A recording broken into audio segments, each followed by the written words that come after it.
G'day, ZiggyD here. Let's talk some Path of Exile. I know you guys have been waiting for me to talk a bit about patch 2.1. I've been gathering my thoughts and feelings because I'm a bit mixed of emotions about this upcoming mini expansion patch thing that's going to be tiding us over until the proper expansion, which I'm proper hyped about. We, with this patch, we're getting some pretty damn nice stuff. Let's switch on over here and have a look. Content update 2.1.0 has some excellent looking things in it. Talisman League looks like it's going to be very exciting with some unique new implicit pre-corrupted unmodifiable amulets to hunt down and collect, adding an extra exciting dimension to the loot system with you know, these affecting enemies and kind of like a haunted sort of possessed style way. A new, you know, potentially Atziri style boss to fight. It's going to be exciting for a lot of people. New challenges, new bow skills in particular, physical damage spells, chaos damage spells. You know, a lot of us in heaven with a lot of the stuff that's been announced.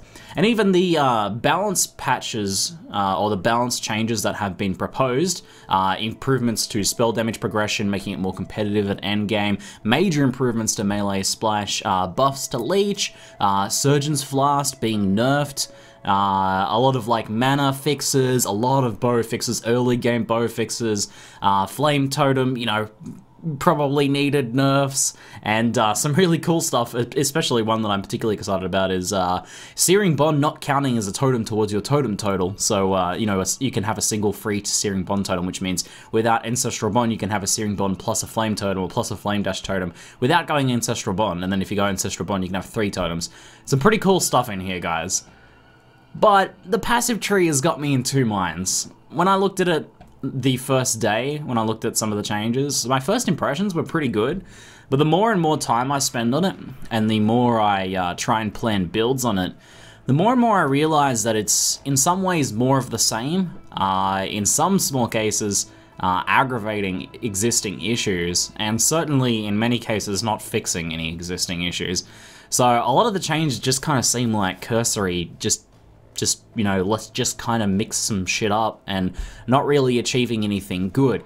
Now, first off, before we get into some of the kind of things that I think need some work or are not quite good, I want to talk about some of the new additions to the tree, which are excellent. I think a lot of the new things to the tree are awesome. So there's some big improvements to traps. We've got some really nice stuff for a lot of, you know, trap and mine related stuff, which people are going to be very pleased about. We've got some cool new kind of like chaos physical related things going on spread throughout the tree. These are going to be, you know, kind of like tying into some of the new chaos/poison changes that are going to be happening. All that stuff looks pretty good. One that I particularly like is the leech cluster down here in Duelist, which is attack damage as leech. So this, with the increasing number of physical to elemental converted skills, like, you know, blast, for example, new skill Blast Rain, bow skill, 50% converted to fire, you're always leeching with a big penalty, right, from any passive tree or even gear-based leech. This is attack damage leeched as life, so any of your attack damage, elemental, physical, you can have a full conversion build now and still leech. And this nifty tree down here by Duelist, this nifty cluster here, gives a good amount of life and mana leech from attack damage. Pretty nice stuff. I quite like this change, and I feel like it makes a lot of sense. So a lot of the additions to the tree I feel are pretty good. I feel like in regards to that leech one before we move on, that ZiggyD, I get kind of why they put it in the Duelist, because it's a very powerful thing, right? And Duelist is kind of a physical-oriented character, so I like this idea that the thing that is very good for a lot of elemental conversion skills is kind of away from the character that's very strong with elements. As in, I'm talking Shadow, right? Shadow has a lot of elemental stuff going on, is in an excellent position to do a lot of strong elemental damage. And he has still physical attack damage leeched as life, physical attack damage leeched as mana, right? So I kind of get why they've put this down here as like a balancing point, and to make you have to travel far if you want to get that attack damage leeched as life and mana that is non-physical, as in that elemental, that just pure attack damage. So I kind of get why they've put it there, but I really feel like the Shadow could have had a bit of that love too. So maybe I'm in two minds about that one. I really can't decide. Like, I feel like the Shadow should have got some of that love, but I think I understand why ZiggyD put that all the way down in Duelist, rather than, you know, making the more, perhaps, you know, more sensical, leaving Duelist with a physical leech and giving Shadow the attack damage leech. So I think I understand kind of why that's happening. So let's go into some of the slightly more negative things, or talk about some of the changes and why I don't think they're really major improvements for the game, and in some cases potentially even damaging to the game. So let's talk the major topic that's been getting a lot of discussion, life on the right-hand side of the tree. So, life has been nerfed in the Shadow area. Shadow was already kind of struggling for life. The Blood Siphon cluster has been nerfed. It's now 5, 10, and 5. What has happened though is that there is actually overall more life in the Shadow tree. There's been an extra 5% added to nullification here, which you need to spend 2 additional points to get. So although there is more life possible in the Shadow tree, it's not very efficient life, and overall you're spending more to be able to get that. So it's, you know, nullification's fine now. We'll kind of get more into the topic of nullification and this cluster in particular a little way down the track, but the life issue is something that's been getting a lot of discussion. A lot of you guys know, if you try and make builds on the right-hand side of the tree, that it's difficult to get more than like 130, 140% life. You really need to stretch out into other areas to be able to get sufficient amount of life, and a lot of builds will, you know, go so far as to have to go into the Scion cluster, over to Marauder, potentially if you're playing something like, you know, a certain melee ranger build or something like that. Or, you know, you'll really need to stretch out like this one here I've planned out, has 190% life, which is a, you know, a sufficient amount for hardcore, and it's had to take every single bit of life on the right-hand side of the tree, and basically in the duelist area, barring the start nodes here, because I decided to stretch up and get written in blood instead. So here's the thing about Path of Exile. I believe that Path of Exile is a game about making interesting choices that have trade-offs. So you have to make, and this is a bit of a theme for some of my criticisms here, interesting decisions with trade-offs. So you have to decide to go either one way or the other. One way will have a particular strength and a particular weakness, and the other way will have a particular strength and weakness. This is true, I think, for the passive tree, though maybe in some regards it's less true now. It's definitely true for a lot of the gear and itemization of the game, which ZiggyD have done a fantastic job with, and it's true for like kind of the overall like how you design your builds, right? Typically you're going to be making choices on how your character is going to be particularly strong in some areas but weaker in others. Now, the sort of design of the distribution of the tree, like how classes are distributed and their kind of ideas, are kind of in line with this, and I think ZiggyD's trying to get back to that a little bit. Things like nerfing life in the Shadow area, I think are kind of trying to get back to that a little bit, and maybe trying to encourage some other kind of choices that people haven't been making. So Shadow's idea is right, you can get immense DPS and clear speed in Shadow. That's what Shadow does, right? He's your assassin character.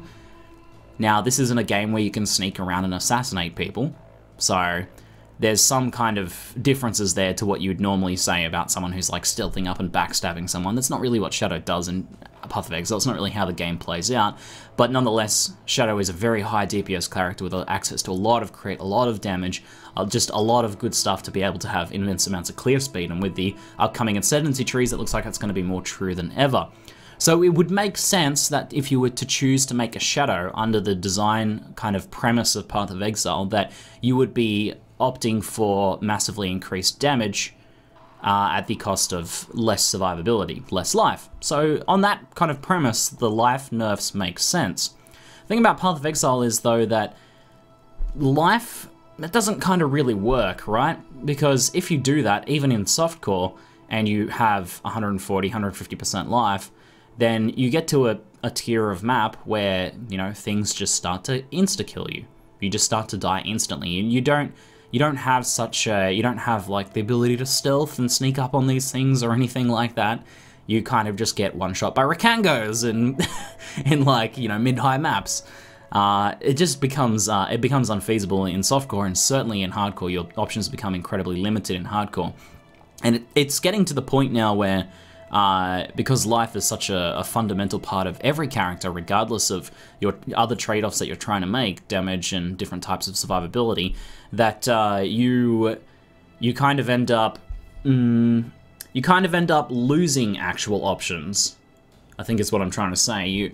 You end up with trees where your options are between this and this, basically. Or maybe you go, I'm going to take a whole lot less damage and go up into here, right? I'm probably rounding through the other way. But, so your options become much, much more limited because of that particular limitation. I think a lot of people are getting really frustrated with that. Seeing a lot of discussions on Reddit and the forums about the lack of life on the Shadow. And then people, you know, counter jerks in the other direction. People saying like, well, let's just give Shadow 500% life and, you know, then everyone will be happy. And I think the real issue here is, though, that it feels like you're lacking a lot of choice now in order to make a certainly hardcore viable builds. I feel like that's the big issue that people are having. So I think one of the things that ZiggyD is trying to promote here is hybrid life ES builds. And this certainly makes a lot of sense for Shadow. Now, Shadow thematically is a evasion ES character. Now, that also entails that he is a hybrid life energy shield character, because energy shield isn't the equivalent of evasion. It isn't the equivalent of armor. It's a different mechanic. It's more akin to life. And evasion is a defensive attribute that requires large amounts of life to be viable. So an evasion energy shield character is a life energy shield character. And I think by taking away a little bit of life from Shadow and leaving that kind of restriction, I think ZiggyD is trying to promote and push us back into Shadow being the idea of being your hybrid life ES character.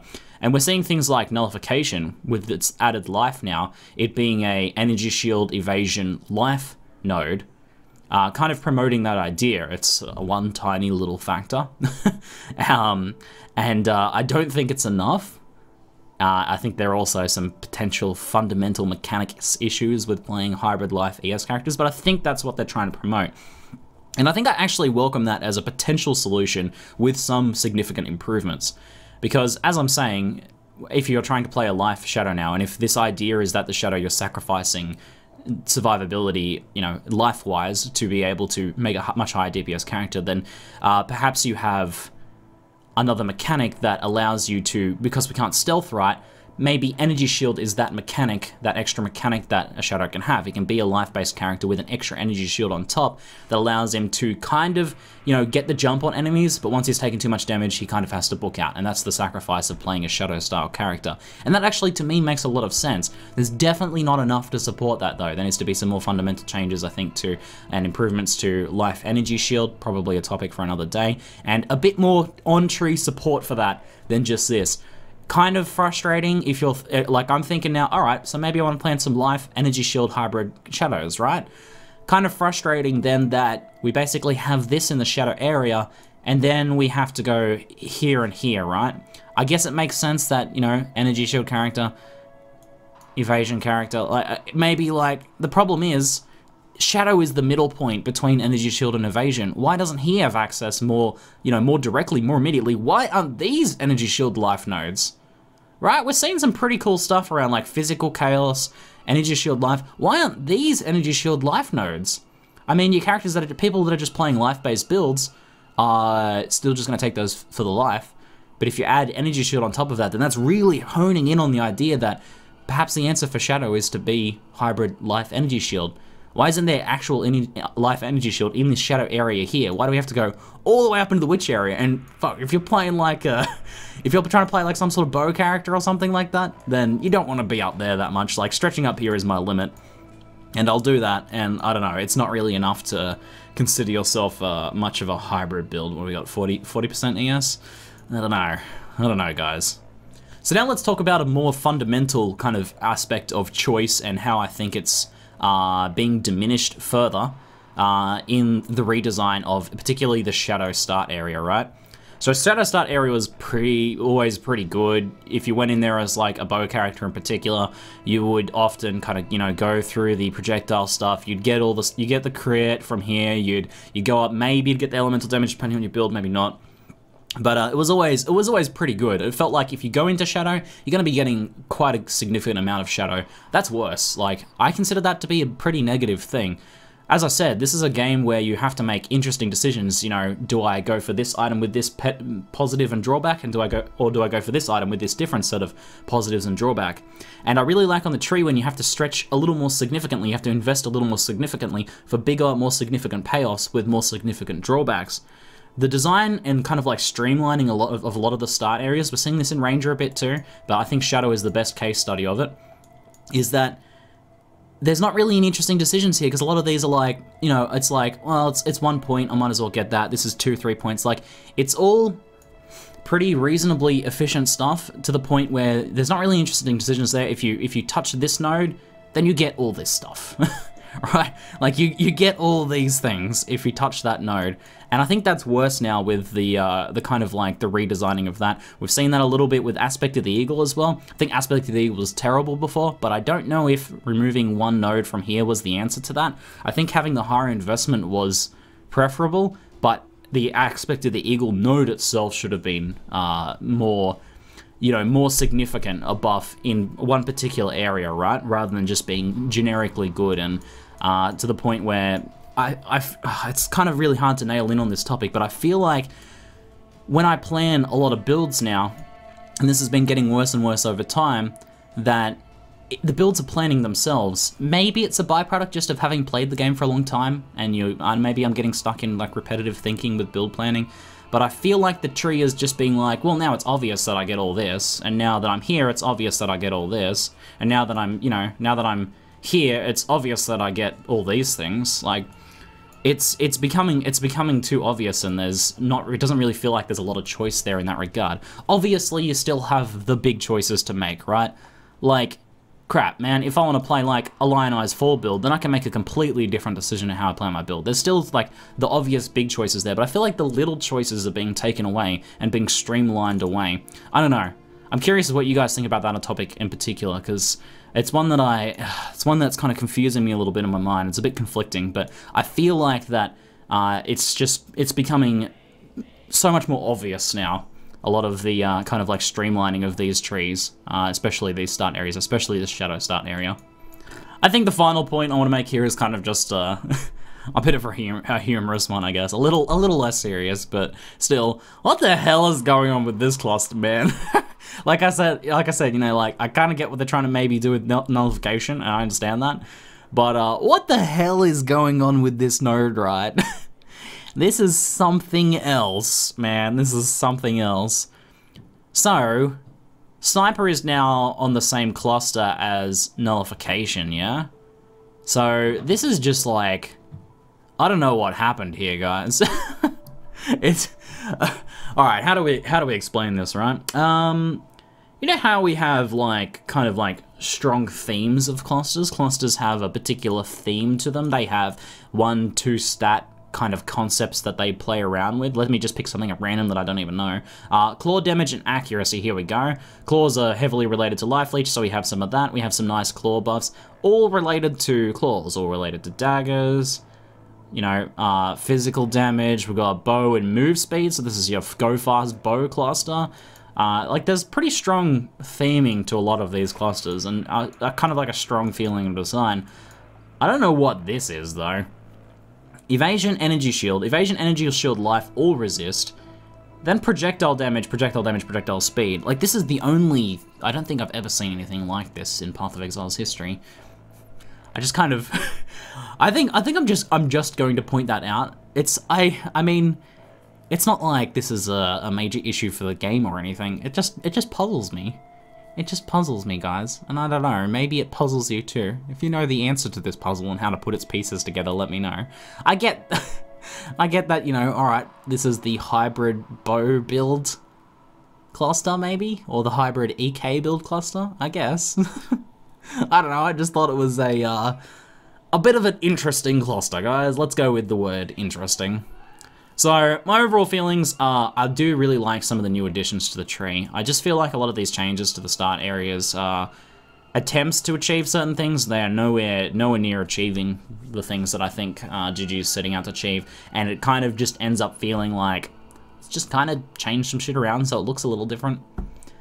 Feel like, in most cases, none of the existing issues with choice and, you know, the design, like the drawback designs of Path of Exile are not really being enhanced by a lot of these changes, and in some cases potentially even negatively impacted. Like, I feel like we've lost a tiny bit of that kind of small choices in the Shadow Tree, and I also think that if they're trying to promote life hybrid ES with the Shadow Tree, then it's not quite enough. And I would like to see some love for that in the actual shadow area, and not in between the shadow and witch, because that would make a lot of sense to me. Anyway, guys, that's my ramble on the passive tree. Thought I'd just kind of like dump some of these feelings on you guys, because it's, you know, it's unusual that a whole host of set of changes are made by ZiggyD, and I am left feeling puzzled and unsatisfied. It doesn't happen that often. ZiggyD typically do a pretty damn good job, and like I said, with the balance changes, all of this stuff, I think it's freaking on point. Like, maybe a little bit of it I felt was not quite necessary. I actually didn't really think that Leech needed numerical buffs, personally. Like, Mana Leech, not talking Mana Leech, talking Life Leech, of course. But, you know, overall, like, pretty happy with this entire set of changes, and I think a lot of it makes sense, and I'm not unhappy with any of it. But the passive tree just kind of, this time, has just left me puzzled and confused, and, you know, not particularly excited to plan new builds on it. So, bit disappointing, but I'm curious to hear what you guys think. Let me know in the comments below. That's it for now. I'm ZiggyD, and thanks for watching. You sexy beasts.